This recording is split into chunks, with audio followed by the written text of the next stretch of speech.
Story 2ന്റെ ഒരു press meet ഉണ്ടായിരുന്നു ഇന്ന്.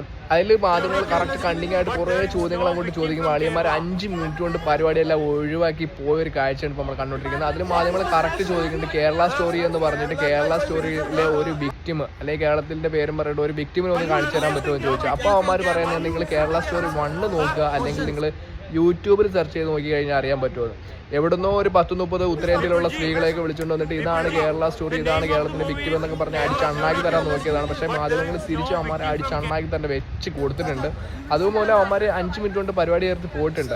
അതുമല്ല മാധ്യമങ്ങൾ ചോദിക്കുന്നത് ഇത്രയും എഡ്യൂക്കേറ്റഡ് ആയിട്ടുള്ള ഒരു സംസ്ഥാനത്തിന് നിങ്ങൾ ഇങ്ങനെ ഈ ബ്ലെയിം ചെയ്യുന്നത് എന്തിനാണെന്ന് ചോദിച്ചപ്പോൾ അവന്മാർ പറയും ഇതൊരു കേരളത്തിന്റെ സിനിമയല്ല, ഇത് പാൻ ഇന്ത്യ ലെവലാണ്. അപ്പോഴും ചോദിക്കുന്നുണ്ട് എന്തുകൊണ്ടാണ് പിന്നെ നിങ്ങൾ ഈ കേരളത്തിന്റെ പേരിടുന്നത്. ഇതിൽ നിന്ന് തന്നെ നമുക്ക് കറക്റ്റ് മനസ്സിലാക്കാൻ പറ്റും ഒരു സംസ്ഥാനത്തിനെ അടിച്ചമർത്താൻ എങ്ങനെയൊക്കെ പറ്റും ആ രീതിയിലൊക്കെ പറ്റുന്ന രീതിയിൽ അവന്മാർ ചെയ്യും. അതാണിത്. എന്താണെങ്കിലും വാലും മടക്കി അവന്മാർ പോയിട്ടുണ്ട്. എന്താണെങ്കിലും മാധ്യമങ്ങൾക്ക് നല്ലൊരു സപ്പോർട്ട് തന്നെ നമ്മൾ പറഞ്ഞു. കാരണം അവർ അത്രമാത്രം ഇതിൽ എഫേർട്ട് എടുത്തിട്ടുണ്ട്.